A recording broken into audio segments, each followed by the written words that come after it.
Greetings, everyone, and welcome to Back to Ashes. My name is Phoenix. To the elites, thank you for your dedication and support. To the newbies, if you begin to like what you are hearing, please hit that like button and comment. Hype the video if you truly do. And if you'd like to become part of the channel, please hit that subscribe button and make sure your notification bell is set to all. With that being said, we are going to dive into these true unsettling camping stories.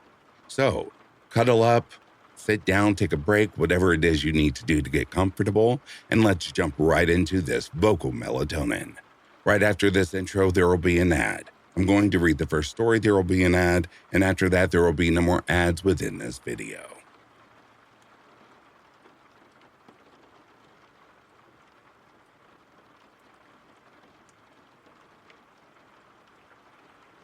We figured this would be our last real blowout weekend before senior year swallowed us whole. Before the college essays, the deadlines, and the inevitable drift that pulls everyone apart. When Dylan mentioned he'd found his isolated spot near the abandoned quarry in Gamelands 262, I didn't press for details. It sounded perfect. Remote, quiet, ours. The four of us. Me, Dylan, Jess, and Corey had been tight since middle school. Dylan drove the beat-up pickup. Jess packed firewood in her portable speaker. Corey hauled his dad's musty two-man tent that always smelled of old smoke. I was the one who over-prepared. Topographic map, first aid kit, headlamps, and those awful freeze-dried backpacker meals we all secretly despised. The walk-in wasn't bad. 2 miles on a dirt access road, then a skinny, overgrown path that squeezed between saplings until it spat us out at the rim. The forest just stopped. Below us stretched this enormous, shallow bowl of weathered limestone, maybe 200 feet across and 50 feet deep. Perfectly flat at the bottom, like someone had scooped the earth out with a giant spoon. This quarry had been closed since the 80s, after a teenager's fatal fall. No fences, no warning signs, just a forgotten scar, slowly being reclaimed by the woods. Dylan hadn't exaggerated. It felt hidden, almost sacred in its emptiness. Late afternoon light poured through the canopy in long golden beams. Our shouts bounced cleanly off the high quarry walls. No other people, no cell service, no distant highway hum. Just us, the stone, and the rough fire ring Dylan remembered from a trip with his cousin years earlier. We set the tents on the north ledge overlooking the pit floor. Dylan and me in one, Jess and Corey in the other. We got a small blaze going, popped some beers, and traded the usual ghost stories. Jess brought up the Corey Whisperer, a half-remembered tale her older brother used to tell. Some drifter supposedly living in the quarry rocks, murmuring camper's name from the shadows. We laughed it off, called her dramatic, and kept drinking. Eventually, the fire burned low. We stumbled into the tents, buzzed and stuffed with junk food, and I fell asleep to the steady drone of frogs and cicadas. I woke to nothing. No insects. No breeze rustling leaves. No distant owl. Just thick, suffocating silence. One of the tents was unzipped. I bolted upright. Dylan was still snoring beside me. Then came the faint, deliberate sound of another zipper sliding open.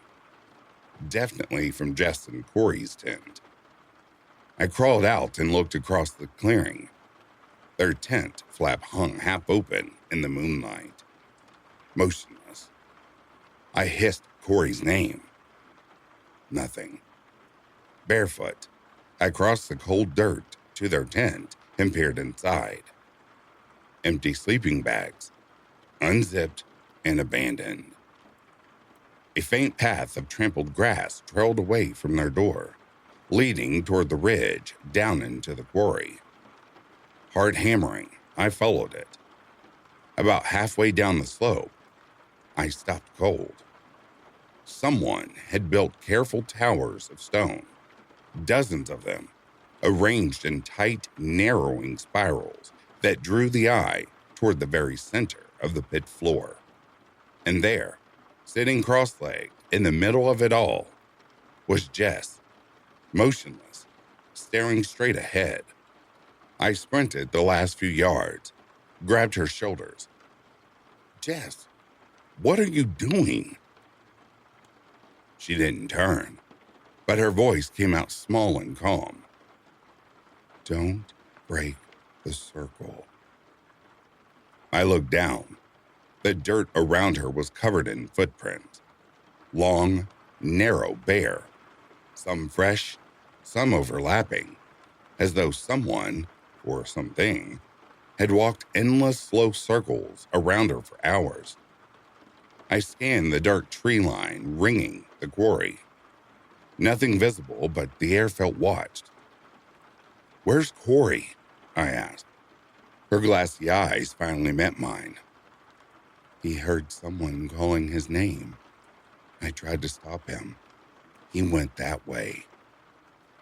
She nodded toward the far side of the pit. I pulled her to her feet and we climbed back up, stepping carefully over the stone spirals. The moment we crossed the outer ring, she blinked hard, swayed, and seemed to snap awake, confused and shivering. Back at camp, Dylan was standing outside our tent with a headlamp and a tire iron, wide-eyed. "What the fuck is happening?" I explained. Corey was gone. We grabbed boots and lights and headed into the trees where Jess pointed. We called his name in low, urgent voices. No reply. Maybe 20 yards in, we found a small moonlit clearing. Corey stood with his back to us, perfectly still, facing a thick pine, hands limp at his sides. "Corey?" I said, stepping closer. Jess grabbed my arm. "Wait, something's wrong." He turned slowly. His face was blank, eyes distant. "He's been talking to me," he said in a flat voice. "Who has?" "The man in the rocks." He blinked once, then dropped straight to his knees like strings had been cut. I caught him before he hit the ground. His skin was ice cold, his breathing shallow and irregular. Behind us, a twig snapped, then another. All around the clearing, soft, deliberate footsteps circling. Dylan swept the light in frantic arcs. Nothing but trees. Then, the whispering came. It wasn't coming from one place. It was everywhere. Breathy fragments of words, names, numbers, half-formed sentences, surrounding us like mist. No direction, no source. We half-carried, half-dragged Corey back to camp. He didn't fight, just mumbled under his breath the whole way. We shoved everything into our packs, left the tents standing, and bailed. Jess stayed glued to Corey's side. Dylan clipped the speaker to his backpack and cranked the volume on some loud, distorted playlist. The moment the music hit, the forest seemed to exhale. Crickets returned, wind moved again, and the whispers retreated like smoke. We hiked through the dark, following deer trails and washed-out logging roads until dawn, finally stumbling into a remote ranger station around noon, filthy, exhausted, and shaking. Corey didn't speak again that day. We told the rangers everything. Names, coordinates, the spirals, the whispers, the footprints. To our surprise, they didn't dismiss us. They heard similar reports before. Missing solo campers, stone arrangements, nighttime voices. One hiker, the previous autumn, sworn he'd seen a shape crawling along the quarry walls, mouth working silently. They searched the pit that afternoon, recovered our tents and a few intact spirals, but found no other traces, no extra gear, no sign of anyone else. We drove home in silence. Corey barely spoke for weeks afterwards. Whatever he'd heard or seen seemed to have settled deep inside him, quiet and permanent. Jess swore off camping forever and can't stand being near an open fire. Dylan and I still joke about it sometimes, but the jokes feel thin. Late at night, when the wind moves through the trees outside my window, I catch myself going still, listening, half expecting to hear those soft, directionless whispers again, calling someone's name, calling my name.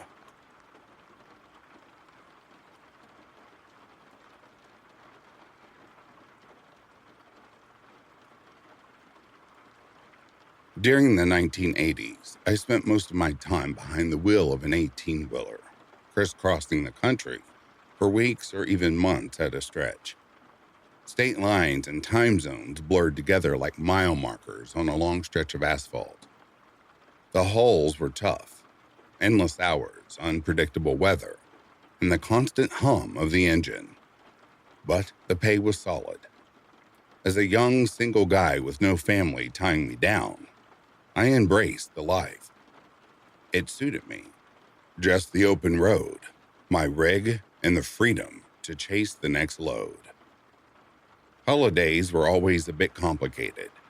Thanksgiving usually meant a quick stop at my parents' place, squeezing in a meal with the relatives while secretly counting the minutes until I could climb back into the cab. Christmas, though, was different. The season brought premium rates. Companies threw big bonuses at any driver willing to tackle the winter conditions. Year after year, I took the bait. Sure, the extra cash helped, but what really drew me in was the emptiness of the highways. While everyone else gathered around trees and fireplaces, the roads belonged to me alone, peaceful in their desolation. In December of 1986, right after scarfing down Thanksgiving dinner with the family, I got back to business. I hunted for high-paying runs that demanded speed in bad weather. A dispatcher dangled a nice bonus for a tight delivery through Montana, and I jumped at it without a second thought. The first part of the haul was easy. My Kentworth purred along the interstate, loaded with electronics bound for a warehouse near Boise. Snow already covered the ground, but the pavement stayed clear under calm skies. As I climbed higher into the mountains, though, things shifted. It started with gentle flurries dancing in the headlights, almost pretty, almost welcoming. Then, the storm hit hard. Within the hour, visibility dropped to nothing as thick flakes whipped into a full whiteout blizzard. The two-lane road narrowed into a twisting path, hugging steep cliffs and dense evergreens. Plows fought to keep up, but the snow kept winning, piling fresh layers over their efforts. No other vehicles in sight, just me, the rig, and the roaring wind. The CB radio spit occasional static and distant voices from truckers on easier routes far behind me. I began questioning my decision to push on instead of pulling over to wait it out. Then, flashing lights appeared ahead. A Montana State Trooper's cruiser sat half-buried on the shoulder.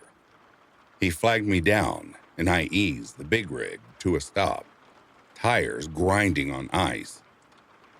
"Roads closed up ahead," he yelled over the gale, breath clouding in the cold. "Turn around and get out of here."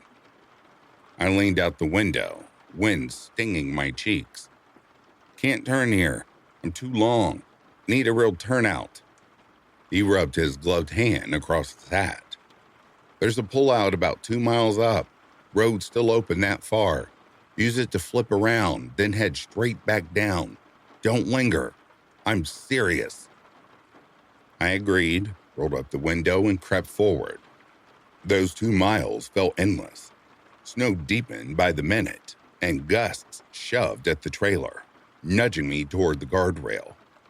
Finally, I reached the wide turnaround carved into the hillside, mostly clear, a small kindness in the chaos. I knew the order was to turn and leave immediately, but exhaustion tugged at me. And I figured the trooper wouldn't chase me farther.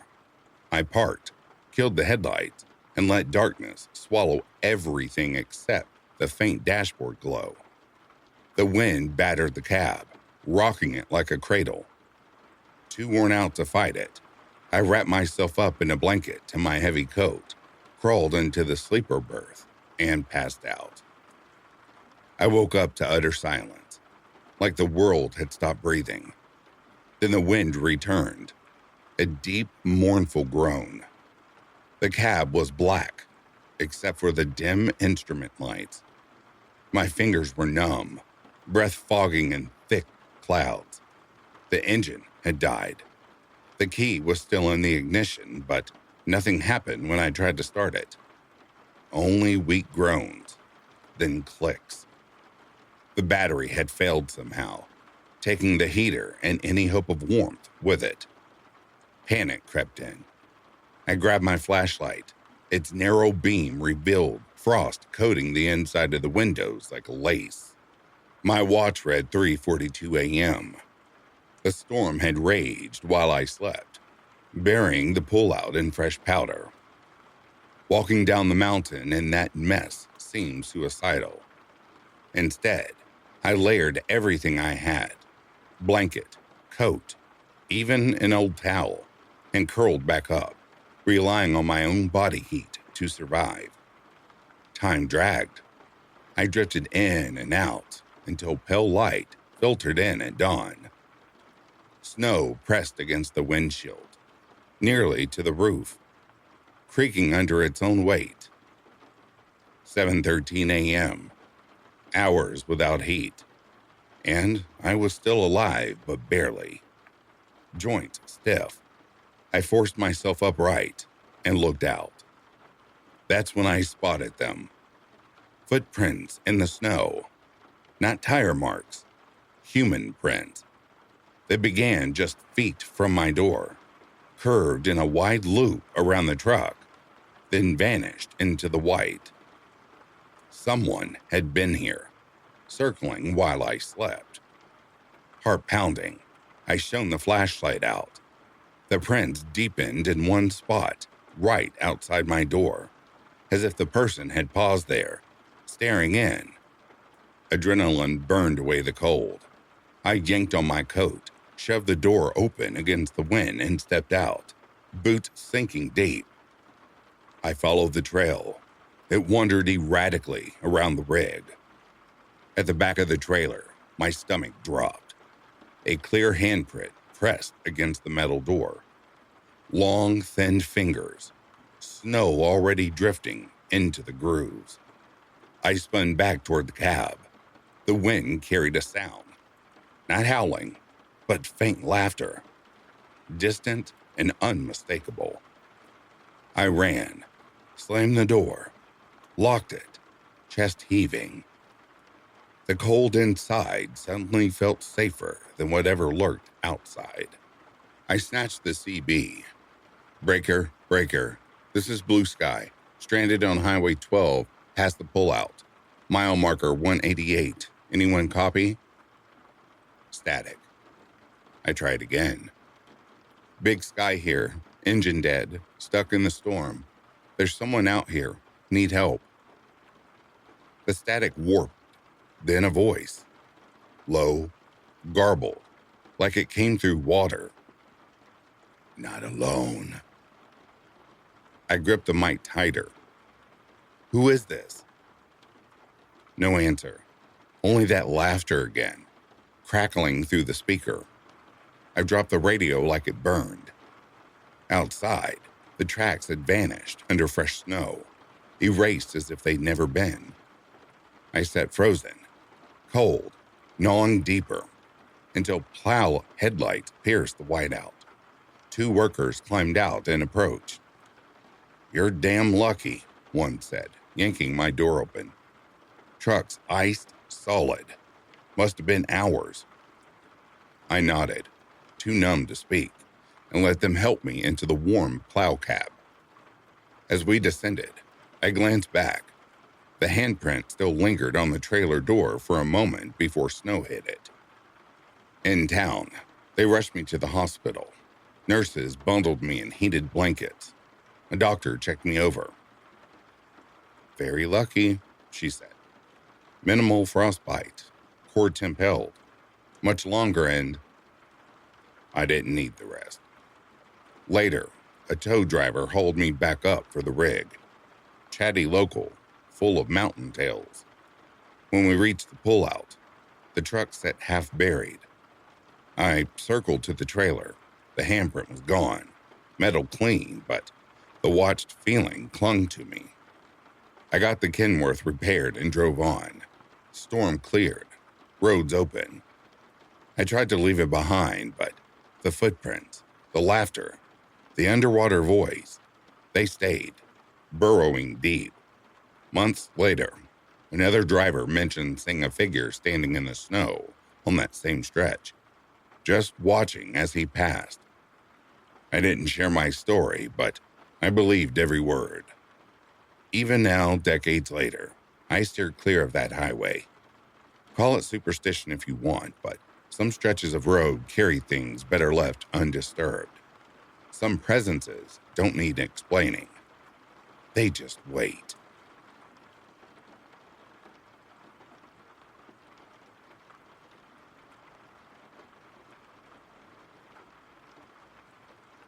The urge for a peaceful weekend immersed in nature had been building inside me for weeks. My job had turned into nonstop chaos, and the only thing keeping my sanity intact was the fantasy of vanishing into the deep woods, far from the endless noise and lights of the city. It was the final stretch of August, late summer fading fast. I knew the popular camping areas would be packed, families with rowdy children, couples hoping to spark something again, and packs of college students competing over music and exaggerating fishtails. None of that appealed to me. What I craved was true solitude, just the whisper of wind through leaves and the soft pop of my own fire. So I hunted for something remote. Days spent scrolling through the old trail maps. Obscure hiking forums and forgotten blog posts led me to a secluded corner of the Great Smoky Mountains. It demanded a solid trek in, but the descriptions promised almost no foot traffic. Online comments barely mentioned it. Most people seemed unaware it existed. Ideal. Friday after work, I packed the truck. Tent, sleeping bag, rods, weekend's worth of provisions, a few novels. The drive wasn't bad. A few hours. But by the time I left the paved road for the rough gravel track toward the trailhead, the sun hung low, painting the thick forest in warm amber tones. I parked, shouldered my heavy pack, and started in. The path began easily enough, a slim ribbon of dirt threading between trees. But within the first mile, it was obvious this place saw almost no one. Vegetation choked the way. Vines, overgrown branches, thick brush. The trail had blurred into faint suggestion. No blueprints, no bike grooves. It felt untouched for ages. A flicker of doubt crossed my mind. Maybe this was too far off grid. But I pushed it aside. Isolation was the whole point. I was already committed, and the river wasn't much farther. The hike dragged on, boots grinding steadily against the earth, punctuated by distant bird calls. Eventually, the path met the river. Clear, murmuring water, cooler air rising off it like a balm after the effort. Still, my research pointed to a superior spot upstream, a natural little cove perfect for camping. As I readied to ford the shallows, my gaze snagged on something odd. A crude little raft lashed to a stump near the bank. It looked homemade, logs patched with scrap metal and bound with rope or cord. Rough, almost childlike in its construction.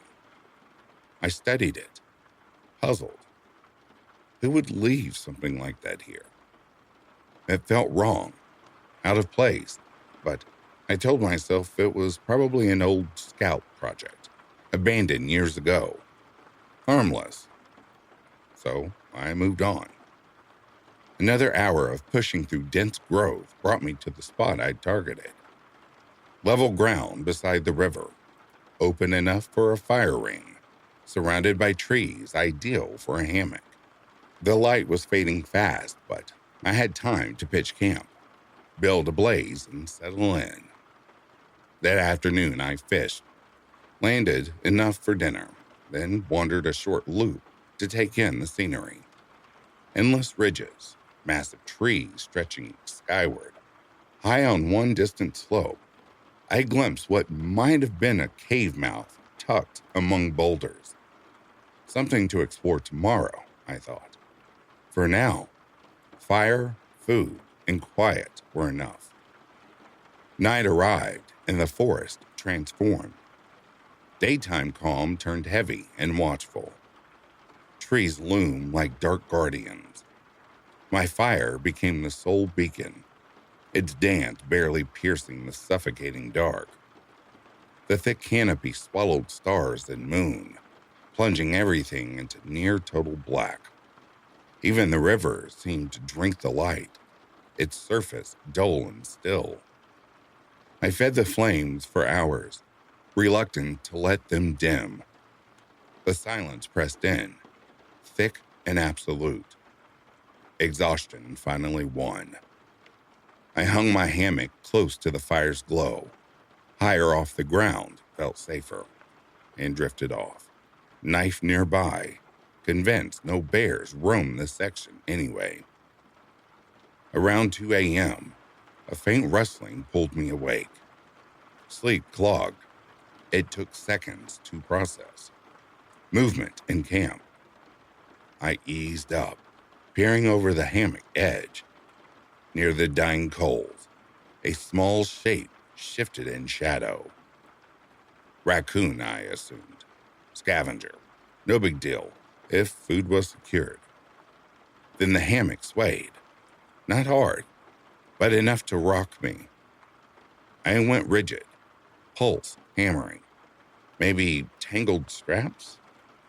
But no. The rustling drew nearer the fire. Whatever touched the hammock had released it, but stayed close. A soft, deliberate, throat-clearing cut the night. Quiet, almost whispered, but unmistakably human. Someone stood right beside me in the dark, close enough to reach out, and I'd slept through it. Panic screamed to flee, but logic held. If they meant harm, I'd already be hurt. The fire's faint light outlined a dim silhouette drifting toward the river. I watched, barely breathing, as it bent, nudged the same makeshift raft into the current, stepped aboard, and pushed off. The figure stood motionless as the craft carried it downstream, swallowed by blackness. I waited frozen until it vanished. Then, trembling, I slid from the hammock, legs unsteady, flashlight on, its beam a lifeline. I swept the ground, clear barefoot prints, small, tracking from river to hammock and back. No shoes. No way, I was saying, but hiking out blind through that void terrified me more. I rebuilt the fire into a roaring wall, lit every lamp and headlight I owned, until camp blazed like a beacon. No sleep, just jumping at every leaf rustle, every twig crack. At first light, I broke camp in a frenzy. My cooler was missing, most food gone. Minor compared to everything else. More prints scattered the area. Small, barefoot, everywhere. They trailed me most of the way back, even onto the wider trail. The return hike felt endless, dread weighing each step. I kept glancing back, half expecting a watcher in the trees. The woods stayed eerily quiet. No birds, no small animal sounds. Like the forest itself waited. Breaking the tree line to my truck felt like surfacing from deep water. I tossed gear in haphazardly, fired the engine, and peeled out. In the mirror, the wall of dark trees receded. Safe, I told myself. Out. The drive home blurred. Questions looped endlessly. Who? Why stay silent? Why tug the hammock? Linger, then vanish on that raft in total dark? Why take only food? Days later, I tried explaining it away. Hermit, drifter off grid, scavenger drawn by the fire. Maybe harmless, but it unraveled. No words, no theft beyond basics. That pointed throat clear. Almost like they wanted awareness without reveal. Curiosity drove me to dig into Smoky Mountains lore. Old tales surfaced. Hill people, reclusive holdouts, deep in the ranges, living primitive, avoiding contact. Some generational yarns of mountain folk gone feral. Newer accounts, old sightings, vanishing hikers, figures glimpsed, then gone. Folklore to scare tourists, sure. But after that night, dismissal felt harder. Perhaps remnants of those stories lingered out there, unseen, unknown, surviving in silence. I haven't returned to that remote section. Wilderness camping lost its draw. Now I choose busier trails, sites with distant road hum or other voices. Less serene, but the certainty of not being utterly alone outweighs the quiet I once chased.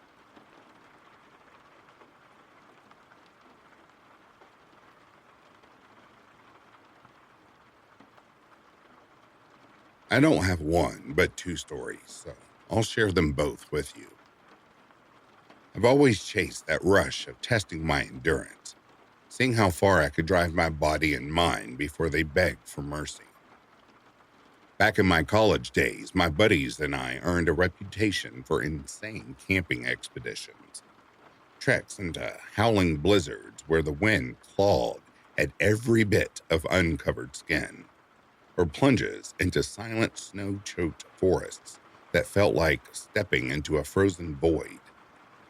Those outings grew out of casual afternoons with our rock climbing group, a pack of thrill chasers who loved combining brutal physical effort with punishing conditions.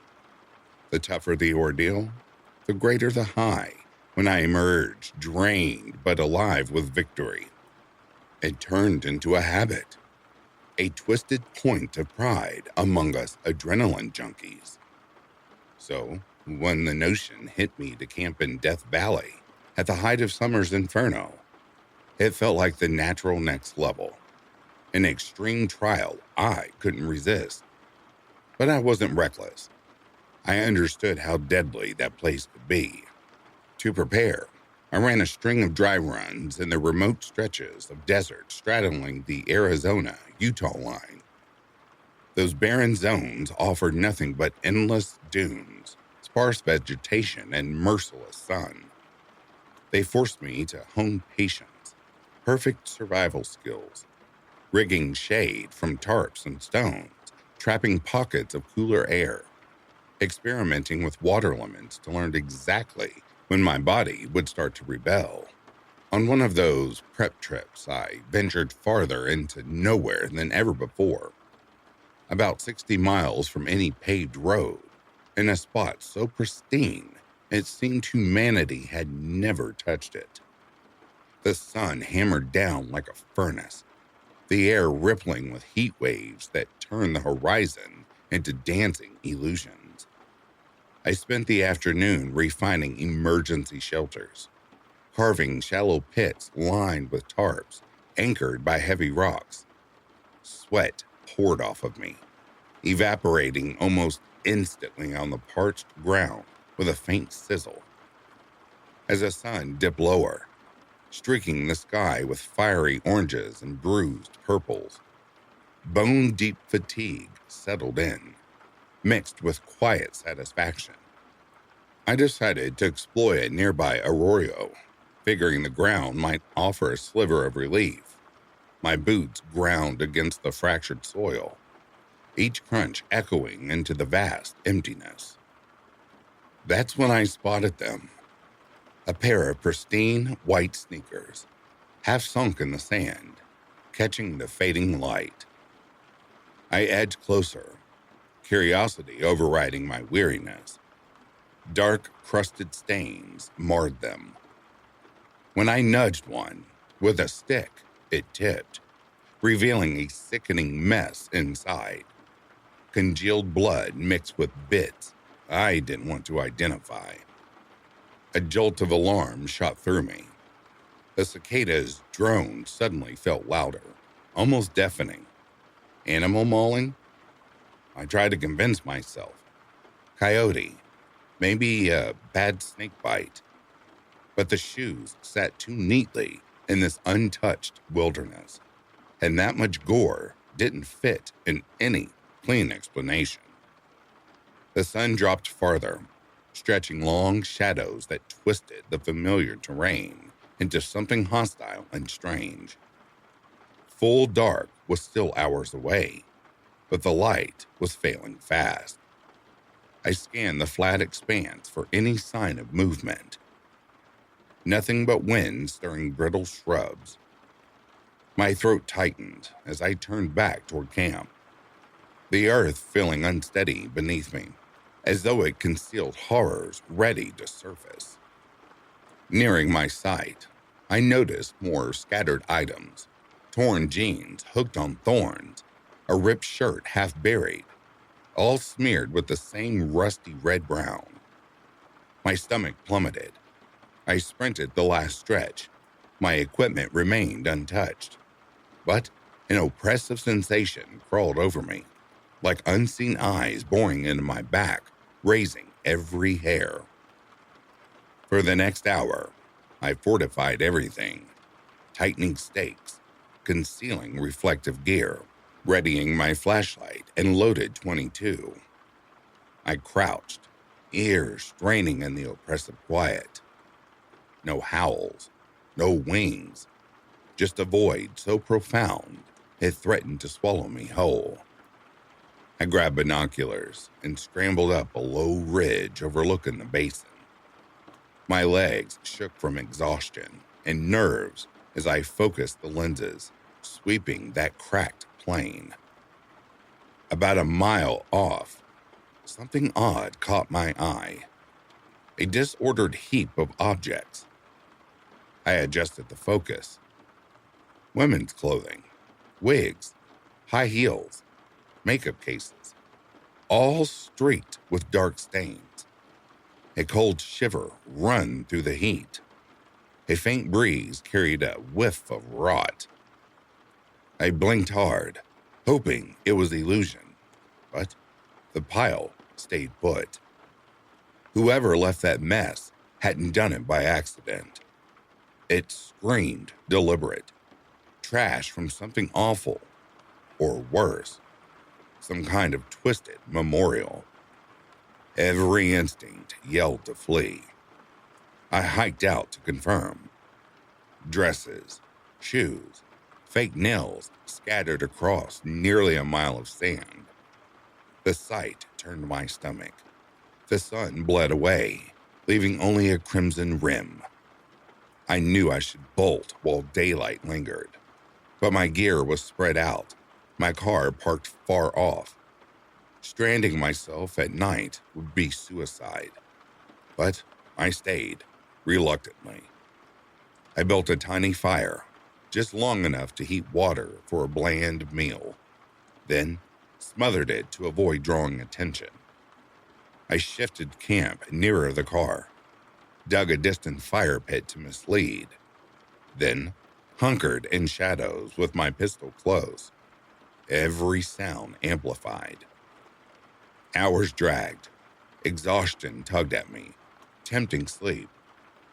Then, distant but clear, a drawn-out yell warped across the basin. Another answered, high, distorted, unnatural. They bickered in slurred curses, then dissolved into grotesque laughter that churned my stomach. Close, maybe a mile or two, and shifting. I gripped my gun tighter, palms slick. The shouts ebbed and flowed without pattern until an engine roared to life. Tires spun.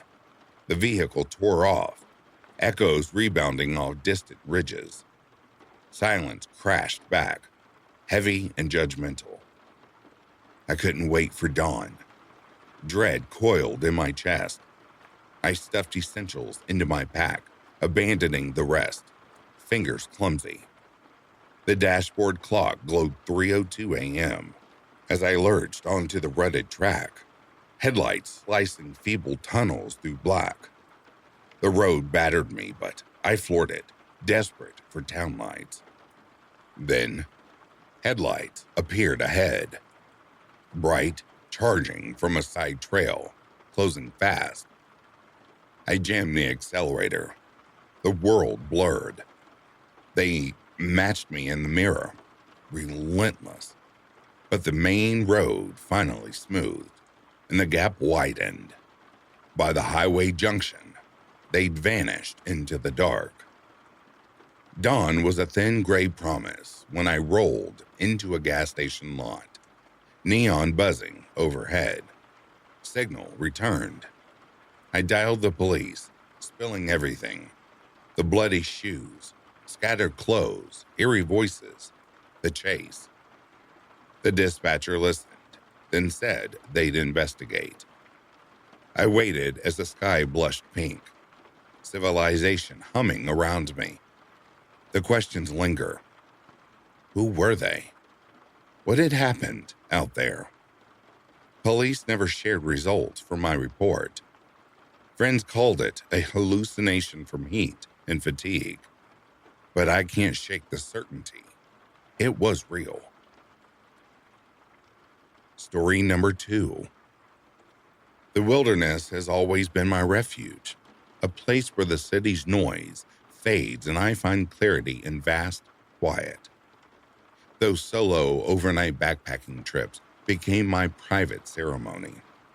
Finish work, drive to a trailhead at dusk, climb into the heights, and surrender to the stars. The night sounds, soft wind, crickets, a distant owl, slowed my heartbeat and steadied my thoughts. Each journey felt like adding a chapter to a private story, etched in effort and starlight. That particular evening started like any other. I headed for an unmarked peak, the lot empty except for a faint trace of past hikers. The sunset bled red across the sky, throwing elongated shadows over the rough terrain. The air carried a sharp, expectant chill, perfect for the climb. I made solid progress, dust rising under my boots, pack settling in its unusual groove against my spine. The mountain rose ahead, its summit catching the last violet glow. By late afternoon, I reached a broad ledge at the foot of a huge boulder, its face weathered with ancient grooves. This would be home for the night. a high perch overlooking distant suburban lights twinkling below, closer than my usual remote spot. I set my tent up efficiently, ate a simple dinner of beans in a bar, and let the full moon bathe the scene. To ease the solitude, I played a podcast and cracked open some beers. Far below, engines grumbled faintly. I glanced down. 2 or 3 vehicles crawled across the desert floor, headlights carving bright paths through the black. I figured joyriders or other campers and thought little of it. The podcast spun an old tale when a sharp crack split the night. Gunshot. Unmistakable. My pulse slammed. Silence dropped like lead. Then, another flash. Orange muzzle burst, followed by the ping of impact on stone. Behind me. Pebbles scattering. Horror flooded in. They were shooting toward my camp. I flattened instantly, chest heaving, pressing into the dirt. More rounds erupted, the boulder shuddering as fragments flew. Panic surged. I expected a bullet to find me any second. On hands and knees, I crawled to the boulder's far side, deeper shadow swallowing me. The barrage continued, echoes thundering uphill. Why me? Did they even know someone was up here? Face in the dust, I waited for a lull. When it came, I lunged for my pack across the exposed gap. Bullets stitched the ground, inches behind as I dragged it back. Crouched tight, I fought to calm my racing heart. The shooting paused, replaced by voices drifting up. Laughter, disjointed and mocking, chilling me deeper than the night. Peering over, I saw the vehicle's lights, still glaring, shadowy figures gesturing, waving weapons, pointing uphill. Their tone carried wild, unhinged delight. Game or targeted, I couldn't tell. Hours stretched in agony. I stayed frozen. No fire, no movement. The wind brought gasoline and powder scents, tightening my throat. Eventually, the laughter faded, silence reclaiming the slope. Past midnight, stiff and aching, I dared shift. Dawn arrived slowly, gilding the boulder in soft pings, revealing fresh gouges amid older scars from years of similar madness. Hacking was quick, mechanical. My tent fabric hung in shreds from stray rounds. Lucky escape. The hike down felt endless, every footfall a risk. At the lot, my car sat ruined. Tires shot out, windows blasted, body pocketed with holes. The desert had taken that too. Police swarmed after my report, searching for casings, reconstructing the night. The case dragged, yielding nothing at first. No suspects, just rumors of nocturnal shooters. Weeks later, word came. They'd nab a group of teenagers, barely adults, high on boredom and guns. Locals had seen them return, blasting at rocks for kicks. An officer spotted them. Backup rolled in. Arrests followed. Charges piled up. Families paid restitution. Tires, glass, towing. Money replaced the damage, but that night etched itself permanently. Muzzle flashes burned into memory. Laughter echoing. I haven't returned to those peaks. City lights feel safer now. The mountains carry a shadow they never did before.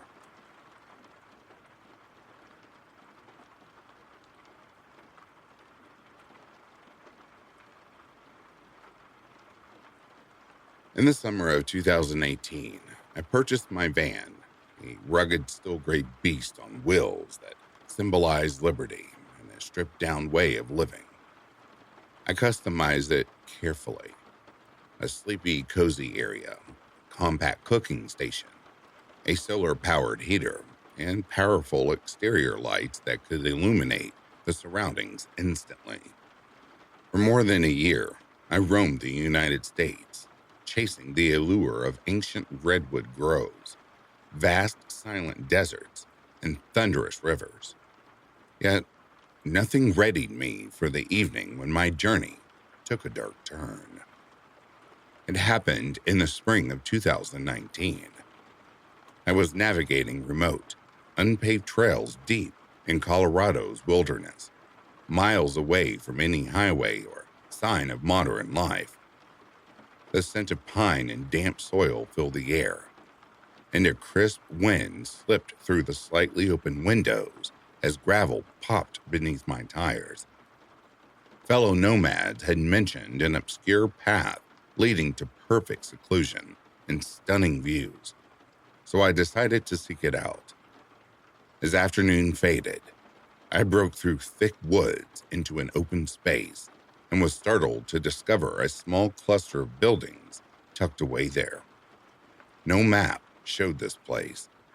A handful of worn-down homes, a modest chapel with flaking white paint, and a lopsided country store that seemed frozen in another century. The store appeared partly abandoned, but one section flickered with a faint neon "open" sign humming weakly against the dimming sky. I eased off the gas, curiosity battling my instinct to move on.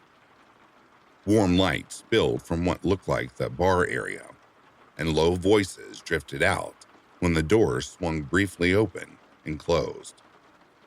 A man in a ragged hat stepped out momentarily, his eyes glinting in my headlight before he vanished back inside. The whole scene felt strangely unsettling, like a ghost town refusing to die. But I told myself it was just some isolated holdout from the past. "Keep driving," I whispered. "No need to play deliverance." The track continued twisting for another quarter hour, plunging into deep shadows where the trees pressed in. The sunset bled orange and crimson across the sky, stretching long, dark tendrils between trunks. Eventually, I located an ideal spot to stop just as dusk settled. A clearing ringed by pines on one side from windbreak, open enough to watch for animals. I killed the engine, but left the headlights on while I set up camp. Soon, the area came alive with the hiss of steak searing, the hum of my heater, and the clink of utensils. My floodlights turned night into day. I preferred crisp beams over flickering fire shadows any day. Modern solo camping meant hot meals and security. After eating and tidying up, I stood outside, soaking in the quiet. Full darkness had arrived, stars pressing close overhead. I felt the cold bite through my shirt, took care of business behind a tree, and climbed back inside. No sense letting heat escape later. Soft music played from my little speaker system, my go-to for unwinding or drifting off. I read a worn paperback, listened to a true crime episode, and eventually slipped into sleep, wrapped in the heater's glow.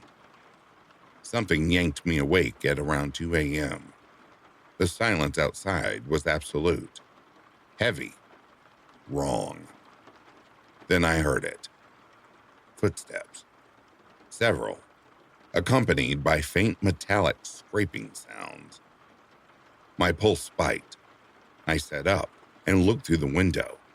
Moonlight washed the clearing, but erratic beams of light danced beyond the edge of sight.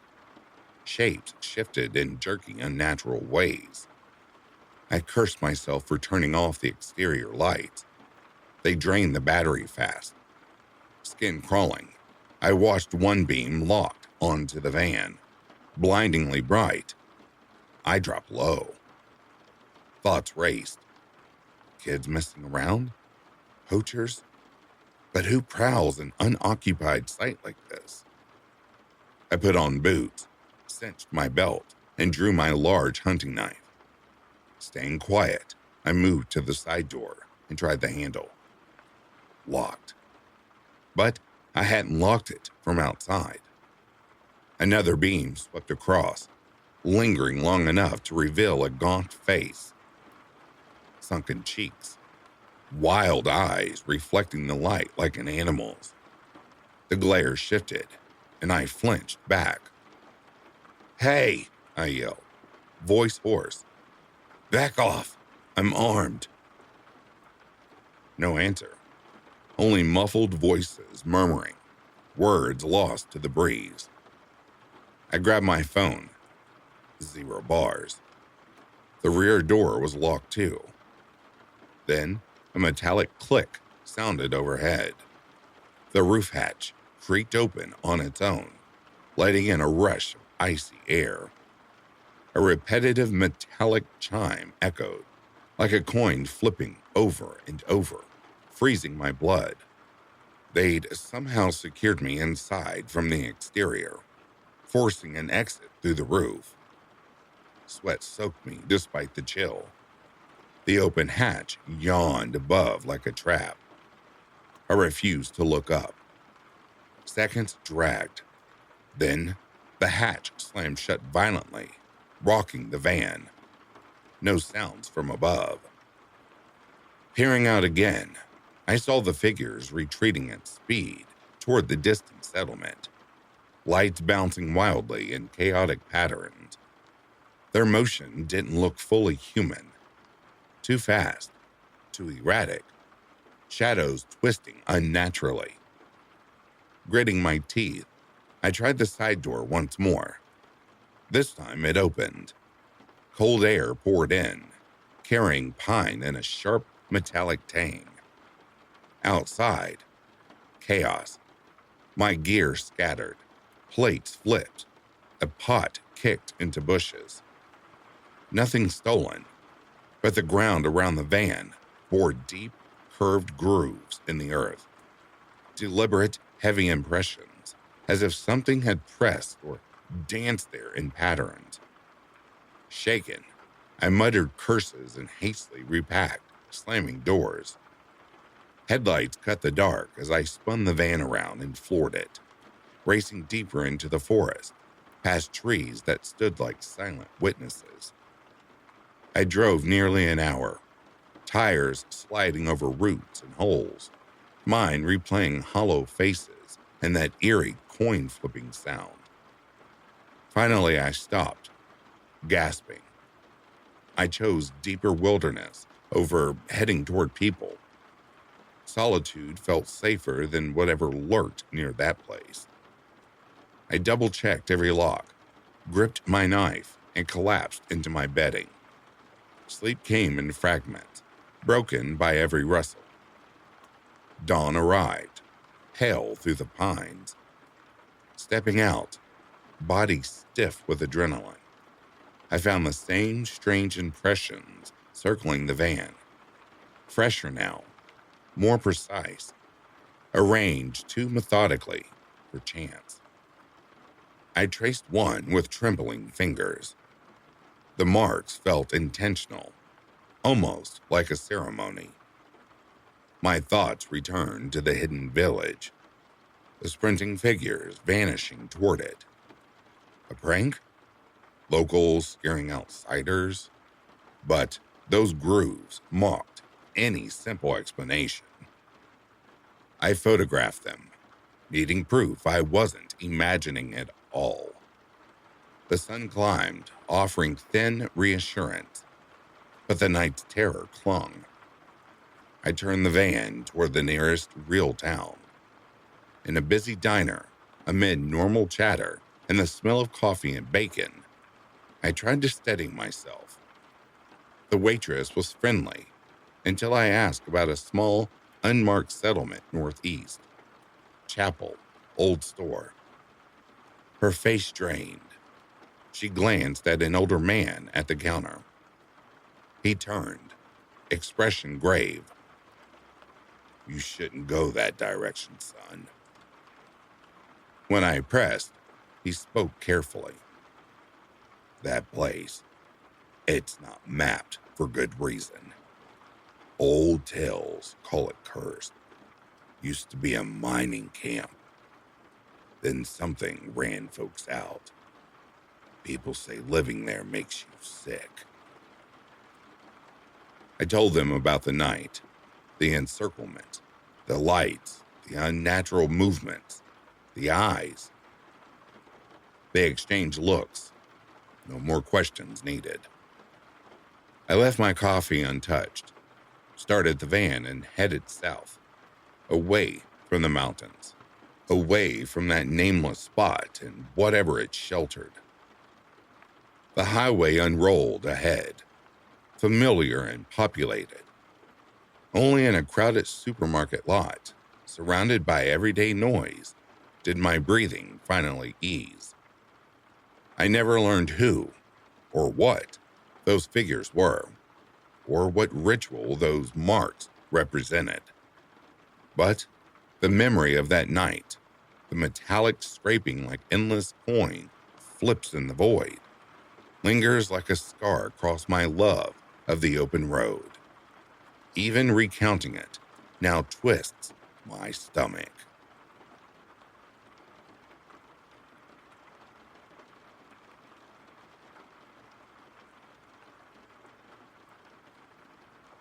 And that, dear listeners, brings a close to these true unsettling camping stories. For those of you that have made it all the way to the end, thank you so much for your support and dedication to BackToAshes. To the rest of the membership, thank you so much. You know how much you mean to me. If you are sleeping, I hope Slumberland is treating you comfortably. If you're awake, I hope you've enjoyed these selections. Until next time, stay vigilant and stay safe. I'll be reading to you soon. Have yourselves a good morning, a good afternoon, or a good evening. Peace, love, and light to you all.